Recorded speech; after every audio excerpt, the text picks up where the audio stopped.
I am Grace, a 40-year-old mother of two, happily married to James, a gentle-hearted man, who's been my rock for the better part of 2 decades. Life's been a roller coaster, but I always say it's the people in the cart with you that make the ride bearable. That was until my brother David decided to take the wheel. David's 8 years younger than me, a whirlwind of bad decisions and misplaced priorities. He's the kind of guy who thinks life owes him a living. Mom always said he'd grow out of it, but at 30, he's still the family's pet project. It was a Sunday, the kind that demands a family gathering at Mom's. Her house was our sanctuary, a place where childhood memories lived in every nook. As usual, James, the kids, and I were there, enjoying Mom's famous roast and her stories from a time we only knew through her eyes. That's when David burst in like a storm no one predicted. The door banged against the wall, and in he strutted, a smug smile plastered on his face. He wasn't alone. Clinging to his arm was a young woman barely out of her teens, her pregnant belly blatantly obvious in a dress that was, let's just say, more suited for a nightclub than a family lunch. James choked on his tea. Lily, my 12-year-old, asked if she was going to be an aunt, and Bobby, the 8-year-old, was more interested in why Aunt Emma's dress was so shiny. Family, meet Emma, my fiancée, David announced, as if he was unveiling a prize. Mom's fork dropped. Fiancé. David, we talked about this. Emma flipped her hair and shot us a look that could curdle milk. Yeah, we're getting married, and this little guy, she patted her belly, is David Jr. The room was so quiet you could hear the clock ticking. James cleared his throat. Congratulations, David, that's big news. David smirked. We're staying here for a while, you know, till we get our own place. Mom tried to smile, but I saw the worry in her eyes. It was like watching someone set up camp at the edge of a cliff. That night, after the kids were in bed, James and I talked. Grace, your brother, he's not just irresponsible, he's taking advantage of your mom. I knew he was right. David was a tornado, and we were all in his path. The only question was how much damage would he do before he moved on. The next few days were a blur of David and Emma making themselves at home. Emma turned the living room into her personal lounge, her feet constantly up on Mom's antique coffee table. David spent his days on his phone, laughing at things no one else found funny. Mom was running around, trying to keep up, making meals, cleaning up after them, never getting a thank you. It was like watching someone slowly deflate. One evening, I caught Mom in the kitchen alone, looking older than her years. Mom, you can't let them walk all over you, she sighed. Grace, he's my son, and that baby, I can't turn them away. I wanted to scream to tell her she was being used, but I bit my tongue. Family's complicated, and sometimes love means turning a blind eye, even when you know you shouldn't. That's how it began, our new normal, David and Emma, the ungrateful guests, and the rest of us trying to keep the peace in a house that suddenly felt too small. Little did I know, this was just the calm before the storm. Living with David and Emma turned our lives upside down.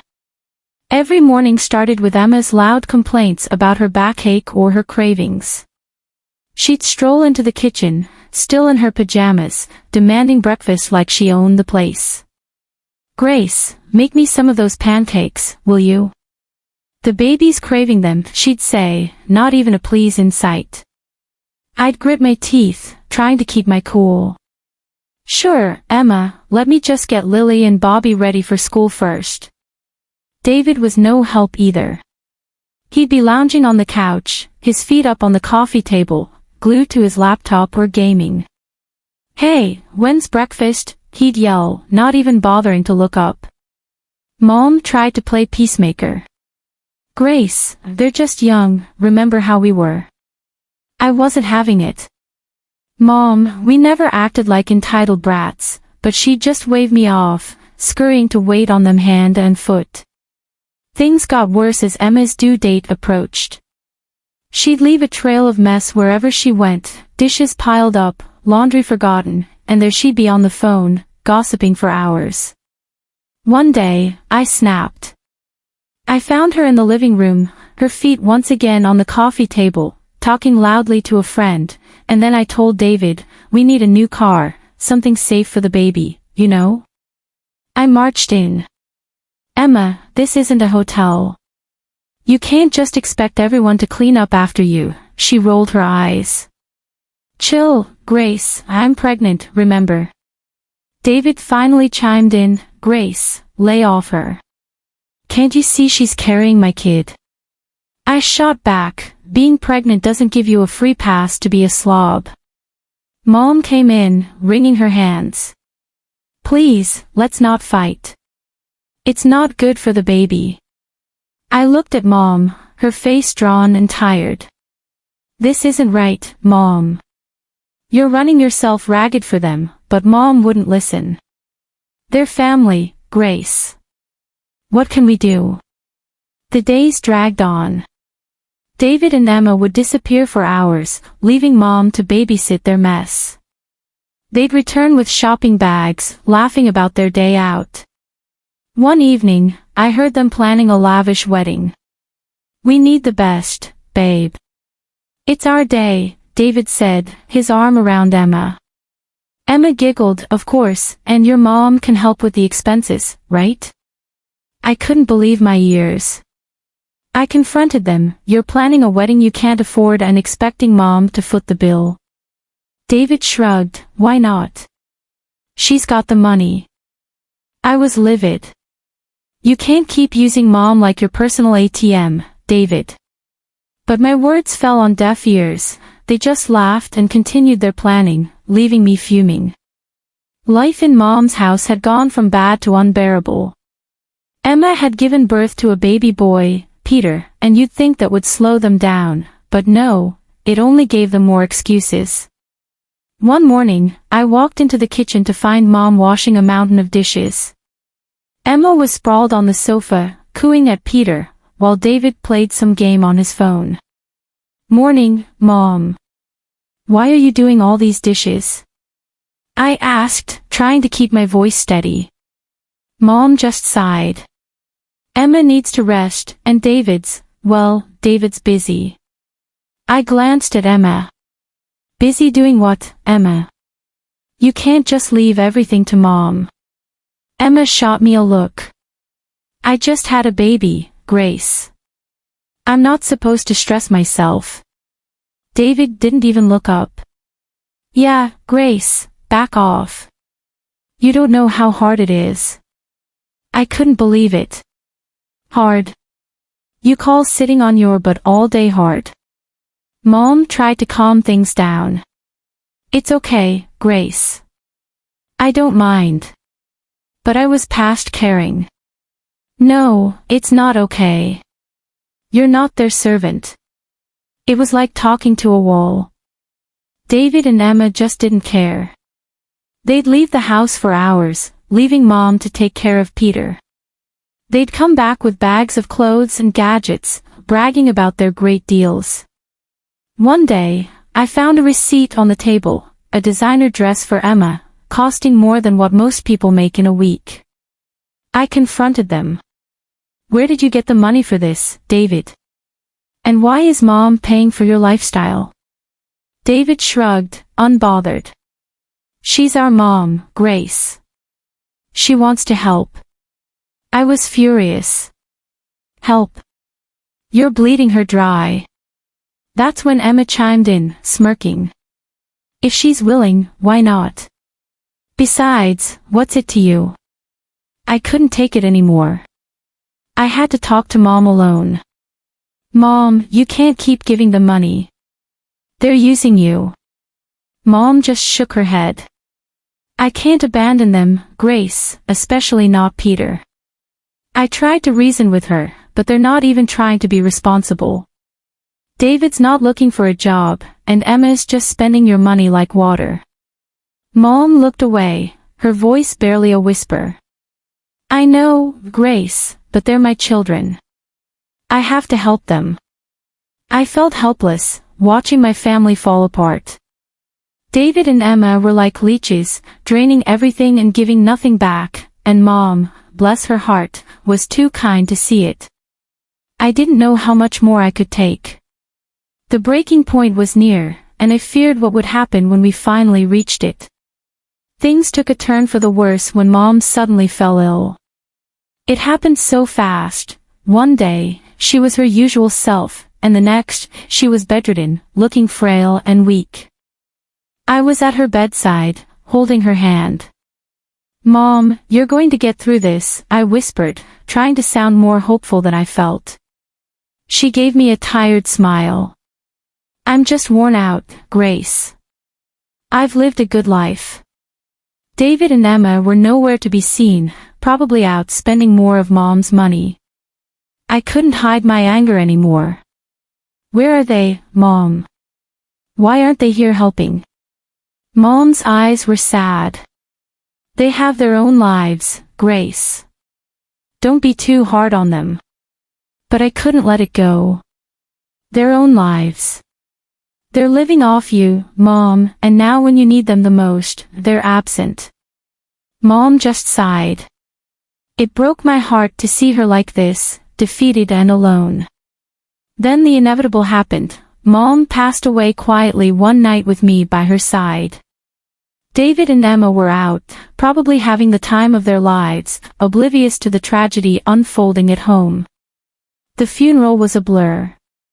I remember seeing David and Emma arrive, looking like they were going to a party rather than mourning a loss.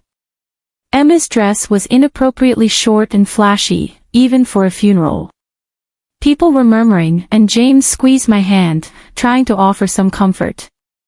After the service, David pulled me aside. "Grace, we need to talk about Mom's will." I was still in shock from losing Mom. "Now, can't this wait, David?" He was insistent. "No, it can't.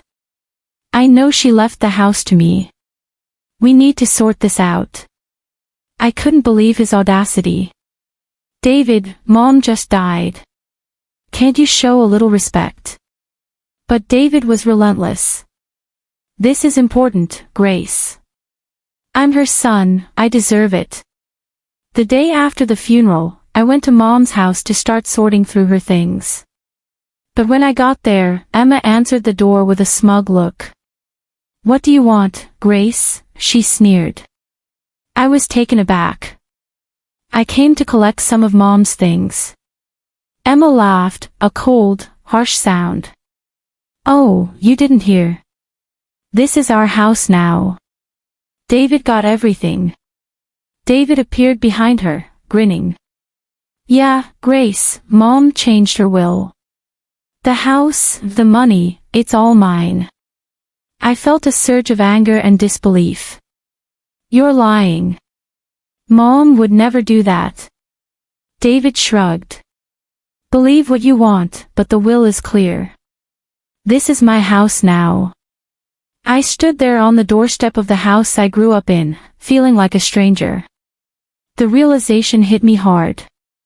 Not only had I lost my mother, but now I was losing my childhood home to my greedy brother and his manipulative wife. As I walked away, I knew this wasn't the end. I had to fight back for Mom, for my family, and for what was right. But little did I know, the battle ahead would be tougher than anything I'd faced before.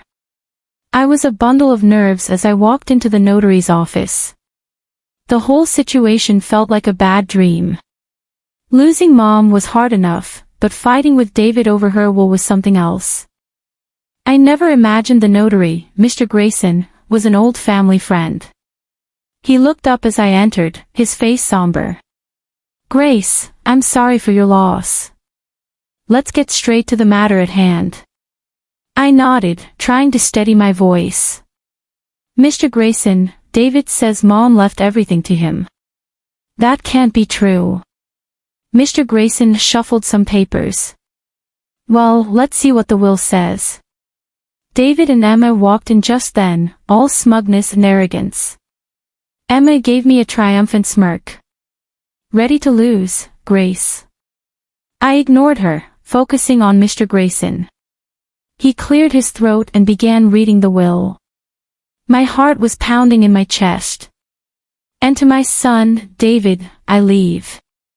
I braced myself for the worst, but then Mr. Grayson said something that made my heart leap. The sum of $5,000.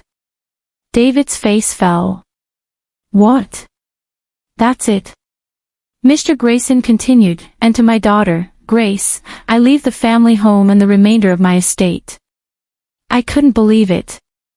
Relief and disbelief washed over me. Emma was furious. That's impossible. She promised us the house. Mr. Grayson looked at them sternly. There's more. It appears your mother made this last will a month ago after expressing concerns about undue pressure from certain family members. David was red with anger. This is not what she wanted. She wanted me to have the house. I couldn't help but feel a sense of justice. Mom knew what you were doing, David. She knew you were using her. David turned to me, his eyes blazing. You did this. You turned her against me. Emma chimed in, her voice shrill. We'll contest this. We'll get a lawyer.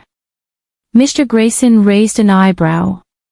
You're free to do so, but be aware, if it's found that there was any coercion involved in the previous will, there could be legal consequences. David and Emma looked at each other, their confidence wavering. I stood up, feeling stronger than I had in months. Mom saw through your greed. She made sure her last wishes were respected.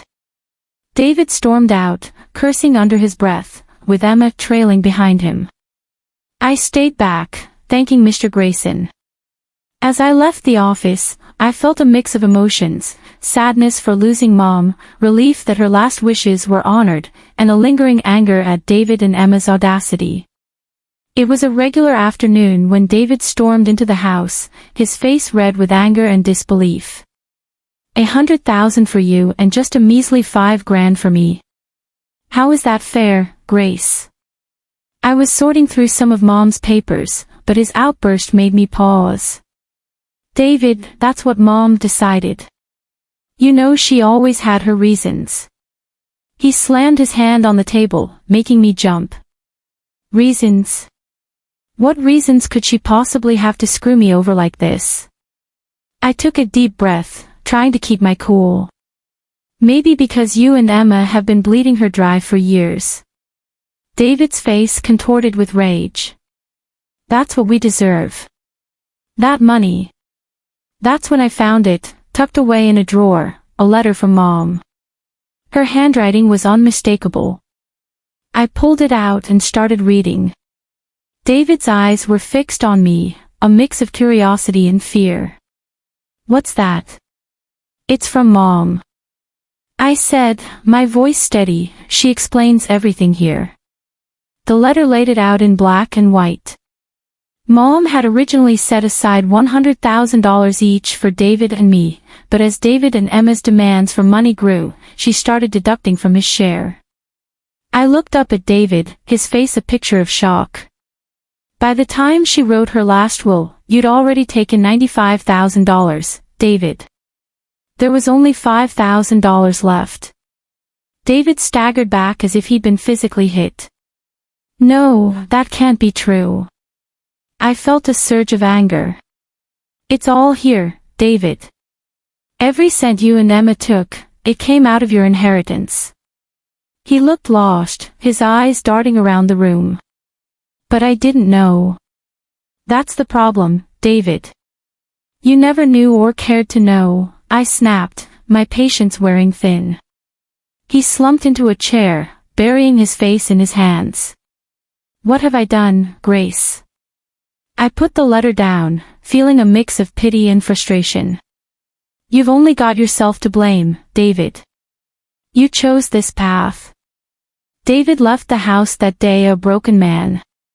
I watched him go, feeling a sense of justice but also a deep sadness. Our family was torn apart not just by grief but by greed and ignorance. The house, once a battleground of family feuds, was now eerily quiet. David and Emma had left, cutting off all contact with me. It was a relief and a curse, leaving me to wrestle with the aftermath of their chaos. As I sat in the living room, staring at the walls that had witnessed so much, my friend Bella called. "Grace, have you heard about David?" I braced myself. "No, what now?" She hesitated. "He's been spotted around town looking for jobs, and Emma, she's been seen with different men, flaunting around like she's single." My heart sank. "And Peter, their son? No sign of him, Grace. It's like they've forgotten they have a child." I slammed my fist on the table, fury boiling inside me. "They're irresponsible, selfish. They don't deserve a child." Bella tried to calm me. "Grace, maybe there's something you can do." Her words sparked an idea. "You're right. I'll fight for Peter. He shouldn't suffer because of them." The next day, I met with a lawyer, a no-nonsense woman named Miss Amber. I explained everything, my voice trembling with determination. "So you want to pursue custody of your nephew?" Miss Amber asked, her eyes sharp. I nodded firmly. "Yes, he's in a toxic environment. I want to give him a better life." Miss Amber leaned forward. "It won't be easy, Grace, but if you're ready to fight, I'm with you." I felt a surge of resolve. "I'm ready, whatever it takes." The legal battle that followed was tough. David and Emma were unpredictable, sometimes cooperative, sometimes hostile, but I didn't back down. One evening, after a particularly grueling day in court, James wrapped his arms around me. "You're doing the right thing, Grace. It's hard but right." I leaned into his embrace, exhausted but hopeful. "I just want Peter to be safe, to have a family that cares." The day the judge granted me temporary custody of Peter was bittersweet. He was a sweet boy, confused and scared. But he slowly opened up to us. Lily and Bobby adored him, and he brought a new kind of joy into our home. David's reaction was a mix of anger and defeat. "You've taken everything from me, Grace," I faced him, my voice unwavering. "I'm protecting Peter, something you should have done." As David stormed off, I realized our relationship might never be repaired. But this wasn't about us, it was about a little boy who needed a stable home life. With Peter, it was a new adventure. There were challenges, of course, but also laughter and love. He was becoming a part of our family, and I was determined to make it permanent. Looking back, I knew I'd made the right decision. It was time for new beginnings for all of us, a chance to heal, to grow, and to build a future filled with love and stability. That was the legacy I wanted to leave, a stark contrast to the selfishness and greed that had once threatened to tear us apart. The house, once a reminder of familial discord, was now filled with laughter and the pitter-patter of little feet. Peter had become a part of our lives, his presence a constant source of joy and wonder. One evening, as we were tucking him into bed, he looked up at me with those big, innocent eyes. "Aunt Grace, am I going to stay here forever?" I smoothed his hair, my heart swelling. "Yes, Peter, you're part of our family now." He smiled, his tiny hand gripping mine. "I like it here. Lily and Bobby are fun." I kissed his forehead. "We love having you here, sweetie." As I walked out of his room, James was waiting, a proud smile on his face. "He's really settling in, isn't he?" I nodded, feeling a sense of accomplishment. "He is. We're giving him the life he deserves."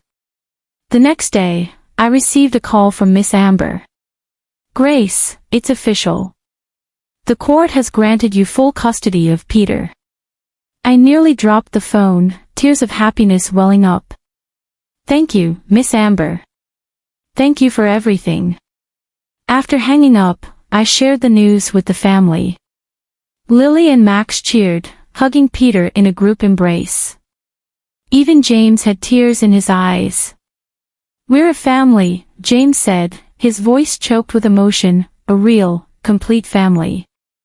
The journey had been long and fraught with challenges, but we had come out stronger. I thought about David and Emma, wherever they were. I hoped they would find their way, but my focus was now on the children, our family. In the months that followed, Peter blossomed. He was no longer the timid boy we first met, he was confident, happy, and loved. One day, while we were all in the garden, Peter came running up to me, a dandelion in his hand. "Look, Aunt Grace, I made a wish." I crouched down to his level. "And what did you wish for?" He grinned, his eyes sparkling. "I wished we'd all be together forever." I hugged him tight. "That's the best wish, Peter, and it's come true." As I looked around at my family, I felt a deep sense of peace. We had weathered the storm and emerged stronger. Our future was filled with hope, love, and the promise of new beginnings. This was our story, a testament to the strength of family and the power of love. It was a future of hope, and we were ready to embrace it with open arms.